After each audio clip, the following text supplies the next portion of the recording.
Hello.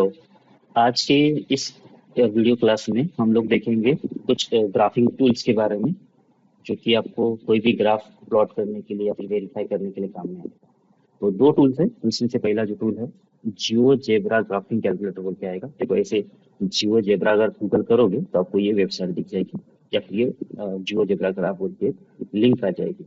आपको जाना है ग्राफिंग कैलकुलेटर के अंदर, या फिर ये वाला लिंक, कौन सा भी एक लिंक में जाओगे तो आपके सामने ऐसा एक डैशबोर्ड आ जाएगा। अब यहाँ पे आप जिसका ग्राफ चाहिए उसका ग्राफ आप बना सकते हो। जैसे कि अगर मुझे क्या करना है, कोई स्ट्रेट लाइन का ग्राफ बनाना है, फिर कोई क्वाड्रेटिक का ग्राफ बनाना है, y equals to x square plus 3x minus one, ऐसा कुछ ग्राफ बना देता हूँ मैं। तो देखो ये ग्राफ बन गया। तो इसके रूट्स भी आपको दिख जाएंगे। ये रूट है इसका -3.3 के आसपास, और ये रूट है इसका 0.3 के आसपास। तो आपको इससे किसी का भी ग्राफ बना सकते हो। जैसे अगर y इक्वल्स टू मॉड का मुझे ग्राफ बनाना है, तो मॉड के अंदर मान लेते हैं कितना है, x प्लस 5 है। तो y equals to x plus equals लगा देंगे बीच में, y equals to mod x plus 5। जब इसका ग्राफ निकाल देना तो आपको देखो ये 5 के ऊपर v बन गया। अगर ये हटा देना चाहते हो ये यहाँ से हटा सकते हो, और इसी को लिख सकते हो।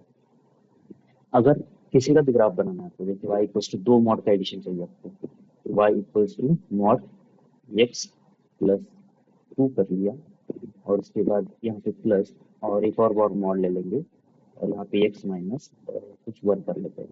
तो ऐसा करने से आपको एक और मॉड, एक और ग्राफ मिल जाएगा। रेड वाला जो ग्राफ है वो किसका है, mod x plus 2 plus mod x minus 1 का ग्राफ है। तो अभी जो डाउट्स थे हमारे वो क्लियर कर लेते हैं। जैसे कि हमने बोला था कि ग्राफ के बारे में, अगर दो ग्राफ का एडिशन लिखा हुआ है, जैसे कि यहाँ पे एक्स प्लस टू का और एक्स माइनस वन का ग्राफ का एडिशन किया गया है, तो ये जो एडिशन है, मैं डायरेक्ट इंडिविजुअल ग्राफ निकाल के उसको ऐड नहीं कर सकता हूँ।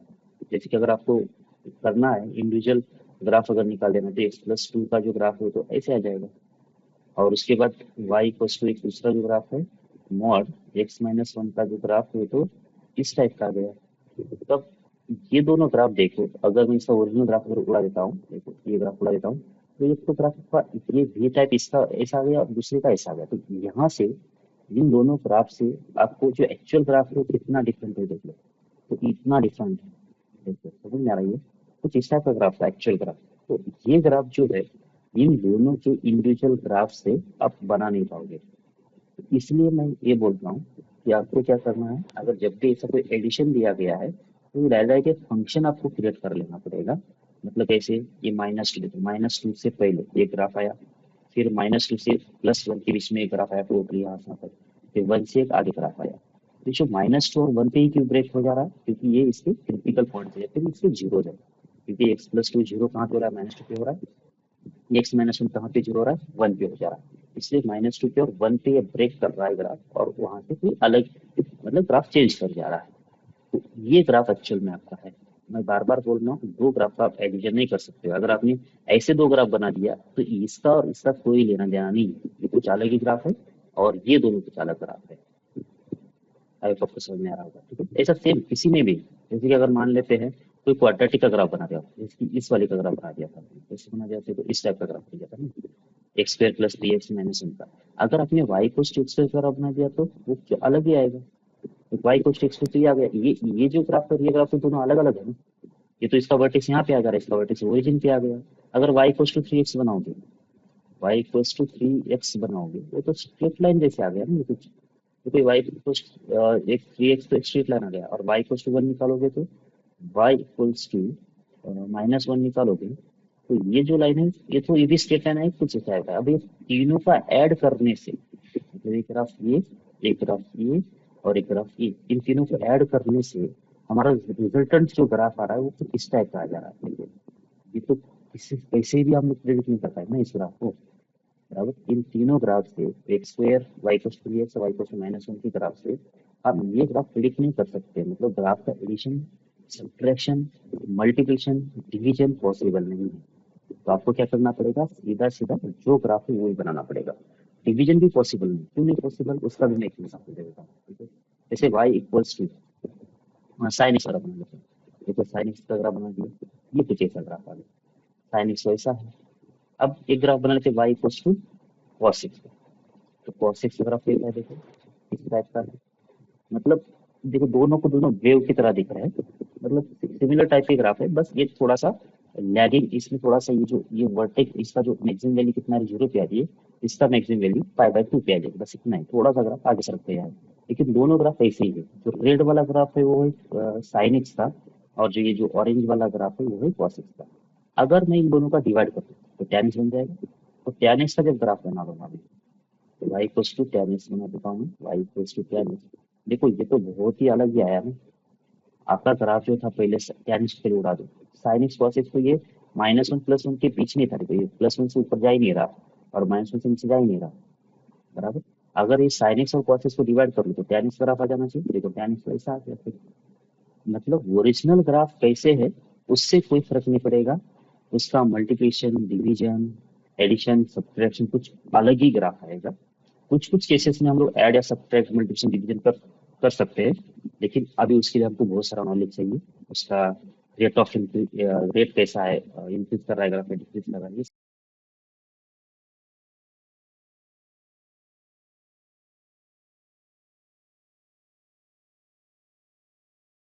सब कुछ चीजें, मैक्सिमम वैल्यू कितना है, मिनिमम वैल्यू कितना है, डोमेन क्या है, उसका रेंज क्या है, ये सब कुछ चीजें जब मालूम हो जाएगी तो थोड़ा बहुत आप उसके एडिशन, सब्ट्रैक्शन, मल्टीप्लिकेशन, डिवीजन के बारे में अंदाजा लगा सकते हैं कि इन जनरल आप किसी भी ग्राफ का मल्टीप्लिकेशन, डिवीजन, एडिशन, सब्ट्रैक्शन नहीं कर सकते।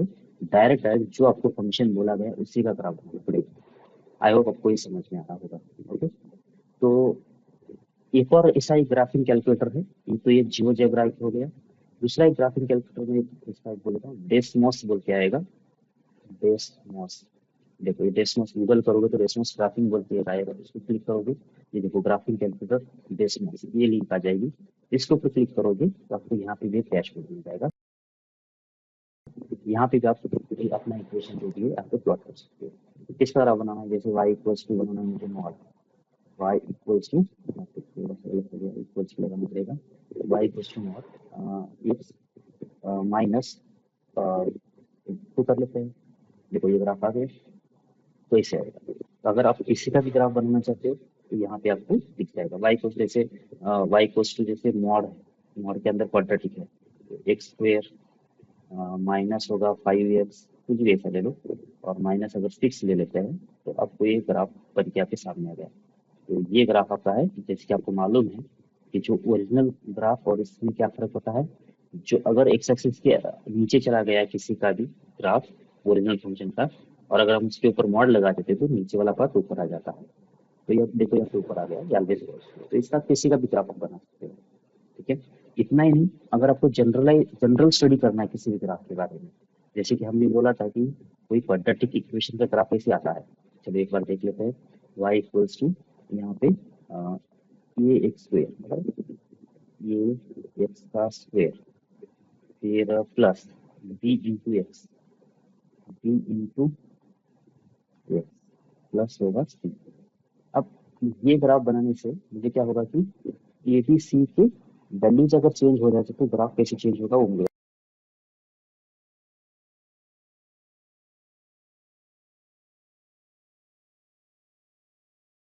बताना है। तो देखो जैसे कि ये ग्राफ आपने बना दिया, ये किसके लिए है, y equals to x square plus B plus सी का है, जिसमें ए का वैल्यू 1, बी का वैल्यू 1, सी का वैल्यू 1। अब अगर मैं ए का वैल्यू चेंज करते जाऊंगा, ए का वैल्यू अगर चेंज कर जाऊंगा तो ग्राफ में क्या चेंज हो रहा है वो थोड़ा ऑब्जर्व कर लेना आप लोग। ये थोड़ा स्लाइडर कम कर देता हूँ। अब देखो ग्राफ, ये ग्राफ है हमारा।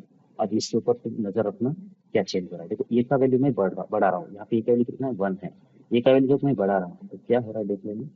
देखो ये जो इसका जो विड्थ है ना जो ग्राफ का वो कम होते जा रहा है। मतलब क्या होगा, यहाँ पे जो एक्स का कोएफिशिएंट अगर 1 होता है, 2 होता है, 3 होता है, 4 होता है, तो जैसे जैसे एक्स का कोएफिशिएंट बढ़ जाएगा तो ग्राफ में क्या चेंज आएगा, तो जो उसका जो ग्राफ का जो विड्थ है वो कम होते जाएगा।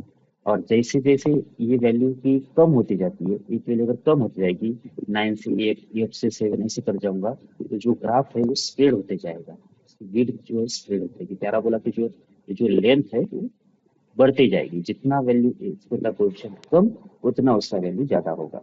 तो चलो फिर से कम करके देख लेते हैं। देखो 0.8 कर लिया, एकदम से 0 करके देख लेते क्या हो जाएगा। देखो एकदम से 0 करके देखो, एकदम 0 हो गई, तो एक स्ट्रेट लाइन में कन्वर्ट हो गया।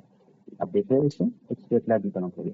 जैसे कि अब ये क्या हो रहा है, जैसे जैसे एक वैल्यू बढ़ती जाएगी वैसे वैसे ये एकदम से कॉम्प्रेस होते जा रहा है। और जैसे जैसे एक वैल्यू घटाते जाएंगे वो हो जाएगा स्प्रेड होते जाएगा। और एकदम से अगर एक वैल्यू जीरो हो जाती है तो स्ट्रेट लाइन बन जा रहा है, बराबर। और ये तो साफ साफ दिख रहा है, फिर एक वैल्यू का जीरो हो बी एक्स पर जीरो हो जाएगा तो बी एक्स प्लस सी का काम मिल जाएगा। फिर से जब ये की वैल्यू निगेटिव हो जाएगी तो क्या होगा, ग्राफ नीचे ओपन होने लगेगा। देख लो, ये पहले ऊपर था, फिर बाद में स्ट्रेट लाइन में कन्वर्ट हुआ, उसके बाद ये नीचे ओपन होने लगा। ठीक है, तो और जैसे जैसे इसका कोएफिशिएंट और कम होते जाएगा इसका सेम कहानी हो जाएगी कि इसका जो विड्थ है वो फिर से कम होने लगेगा। तो ये की वैल्यू क्या डिनोट कर रही है, ये की वैल्यू डिनोट कर रही है ग्राफ का शेप कैसे रहेगा, देख लीजिए। और उसके बाद ये की वैल्यू अगर बढ़ती जाती है तो ग्राफ में क्या चेंज हो जाएगा ये आपको दिख रहा है। ठीक है, उसके बाद अब इसको किसी नंबर पे फिक्स कर देते हैं, जैसे ये वन वन के ऊपर फिक्स करते हैं, तो ये कोई वन पे ऊपर फिक्स करते हैं। अब बी में क्या चेंज हो रहा है वो देख लेते हैं। जैसे बी की वैल्यू अभी कितना है, वन है। अब बी को चेंज कर दिया गया, आपको दिखाई दे रहा है कि इसका वर्टेक्स, तो ये जो है वर्टेक्स है इसका, ये जो वर्टेक्स है ये पॉइंट ये चेंज हो जा रहा है। और ये चेंज किस तरह जा रहा है, ये जा रहा है हमेशा लेफ्ट साइड पे जा रहा है अगर बी की वैल्यू कितना होती है, पॉजिटिव होती है तो वाई एक्सिस के लेफ्ट साइड पे ही। जितना बी की वैल्यू बढ़ाते जाओगे उतना बस ये लेफ्ट साइड पे जाते जाएगा। हाँ, इसका रूट भी दे रहा है वो बात अलग है, क्योंकि बी के ऊपर रूट भी डिपेंड करेगा, क्योंकि रूट किसके ऊपर डिपेंड करता है, डी के ऊपर डिपेंड करता है। और डी में बी स्क्वायर माइनस फोर सी होता है, तो बी स्क्वायर माइनस फोर सी वो हो जाएगा कितना, वो अगर पॉजिटिव है तो इसका रूट मिलेगा, नेगेटिव तो रूट नहीं मिलेगा। तो इसमें बी स्क्वायर माइनस फोर इसलिए बी आ रहा है, इसलिए इसका रूट भी या फिर इसका वर्टेज भी वैरी कर रहा है। लेकिन हमको देखना क्या है, बी से क्या अलग आ रहा है कि वाई एक्सिस के लेफ्ट साइड पे इसका वर्टेक्स होगा। अब अगर बी को मैं जीरो कर देता हूँ, मतलब कम करते जाओ, कम करते जा रहा हूँ, ये जो वर्टेक्स है उतना ही वाई के नजदीक आ जा रहा है। वर्टेक्स जितना मैं बी का वैल्यू बढ़ाऊंगा उतना वाई एक्सिस से बढ़ते दूर चलते जाएगा। और जितना मैं बी का वैल्यू कम करूंगा उतना वर्टेक्स जो है वाई के नजदीक आने की कोशिश करेगा। एकदम बी की वैल्यू जीरो कर देता हूँ मैं, देखो जीरो कर दिया, यहाँ पे हो गया जीरो। तो अब आपका वर्टेक्स एकदम से वाई एक्सिस के ऊपर आ गया। फिर डी के लिए अगर निगेटिव कर दूं तो वर्टेक्स किस साइड चला गया, राइट साइड पे चला गया। इसका मतलब अगर ए की वैल्यू पॉजिटिव है तो वर्टेक्स अगर तुम्हारा वाई की राइट साइड पे है तो बी का वैल्यू होना चाहिए नेगेटिव। अगर इधर है तो इसका मतलब लेफ्ट साइड पे अगर है आपका वाई एक्सिस से वर्टेक्स, तो इसका मतलब बी का वैल्यू पॉजिटिव होना चाहिए। तो अब की बात है ये, अगर ए की वैल्यू पॉजिटिव होती तो अब ये की वैल्यू निगेटिव होती तो क्या होगा, देखो ये की वैल्यू अगर निगेटिव हो जाएगी, जैसे माइनस वन अगर बनाता हूँ इसको, आप देखिए माइनस वन पे शिफ्ट हो गया, तो बी की वैल्यू जैसे ही पॉजिटिव आई तो इस साइड के लिए कितना आ गया आपका बी, पॉजिटिव के लिए वर्टेक्स राइट साइड पे आ जा रहा है, और निगेटिव के लिए वर्टेक्स कहाँ पे आ रहा है, लेफ्ट साइड पे आ जा रहा है। आपको ये समझ में आता है क्या? ओके, तो इसका मतलब बी से वर्टेक्स चेंज हो जा रहा है, ये समझ में आ रहा है। अब ए को फिर से वन के सेट कर देते हैं ताकि मुझे सी का वैल्यू चेक करना है, और बी को भी वन के सेट कर लेते हैं। अब सी को चेक करें, सी का वैल्यू अगर चेंज हुआ तो क्या हुआ, देखो सी जैसे जैसे पॉजिटिव से बढ़ा रहा हो तो क्या हो रहा है कि जो वर्टेक्स है इसका जो वाई से कट कर रहा है ना पॉइंट, वो चेंज हो रहा है क्या, देख लो एक बार। देखो ये चेंज हो जा रहा है, ग्राफ में कुछ चेंज नहीं हो रहा है, बस वाई एक्सिस को जहाँ पे कट करेगा वही पॉइंट चेंज हो जा रहा है। इसको अगर मैं जीरो कर देता हूँ तो एकदम से जीरो से पास कर रहा है, देखो यहाँ जीरो से पास कर रहा है। और अगर इसको मैं निगेटिव करूंगा तो निगेटिव वाई पे कट करेगा। मतलब सी से तो क्या पता चल रहा है, सी से पता ये चल रहा है कि वाई को कहाँ पे कट करेगा वो पता चल रहा है। बी से क्या पता चलेगा, वर्टेक्स कहाँ किस साइड पे है वो पता चलेगा। उसमें भी क्या, ए की वैल्यू पॉजिटिव है तो बी का वैल्यू कितना होना चाहिए, और ए की वैल्यू अगर निगेटिव है तो बी की वैल्यू कितना होना चाहिए, दोनों अलग अलग केसेस है। तो ऐसा किसी भी केस में किसी भी इसका ग्राफ आप एनालाइज कर सकते हो, और उसके लिए आपको वेरिएबल्स को भी वैल्यू इंक्रीमेंट डिक्रीमेंट करके देख सकते हो कि कौन सा अगर वेरिएबल में चेंजेस हो जाए तो ग्राफ कैसे आएगा। वैसे वो वाई को एक्स का भी देख सकते हो आप, बराबर। और इसकी वाई को एम एक्स प्लस सी, इसका भी ग्राफ देख ही सकते हो।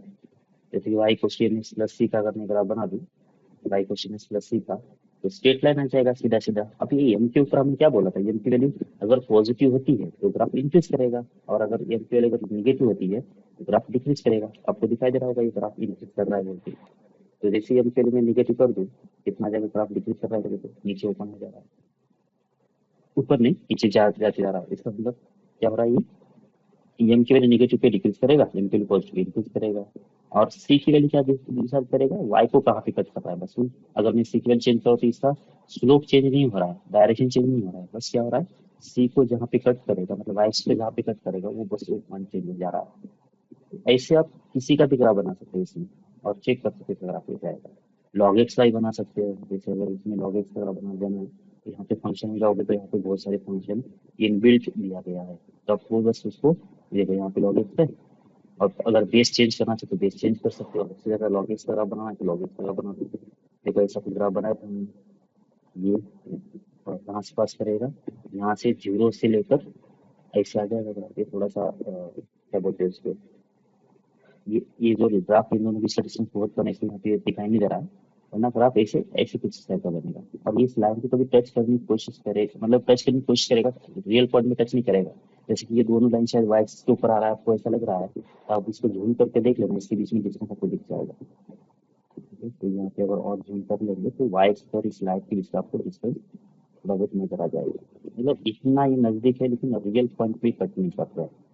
तो कितना मुझे जूम करना पड़ता है तब देखेंगे डिस्टेंस कट करा चाहिए, नहीं कट करा, मतलब इन दोनों की लाइन के बीच में हमेशा डिस्टेंस रहेगा ही रहेगा, ये कभी भी रियल पॉइंट में कट करेंगे ही नहीं। ओके, देखो कितना मैंने 10⁻⁻⁻, इतना डिस्टेंस मैंने कम किया, तब देखने ये गैप दिखेगा। ऐसे सभी में जितना भी मैं, अगर लग रहा है ना मुझे कि ये यहाँ पे टच कट कर रहा होगा, तो वहां पे मैं ज़ूम करके देखूंगा तो उसमें कुछ ना कुछ गैप रहेगा। इसलिए मैं बोल रहा था कि ये ग्राफ जो है रियल पॉइंट पे कट करेगा नहीं वाई एक्सिस को, उसके बीच में कुछ थोड़ा बहुत तो गैप रहेगा ही रहेगा, बस उसको हमको जूम करके देखने की जरूरत है। तो आप इसको यूज करना स्टार्ट कर दो, लेकिन आप ध्यान ये रखना कि लॉग किसी फंक्शन का एडिशन सब्ट्रैक्शन मल्टीप्लिकेशन डिवीजन नहीं कर सकते। आपको क्या करना पड़ेगा, डायरेक्ट जो ग्राफ बोला गया है उसका एक्सप्रेशन बनाना पड़ेगा, उसको सॉल्व करके लिखना पड़ेगा। ओके।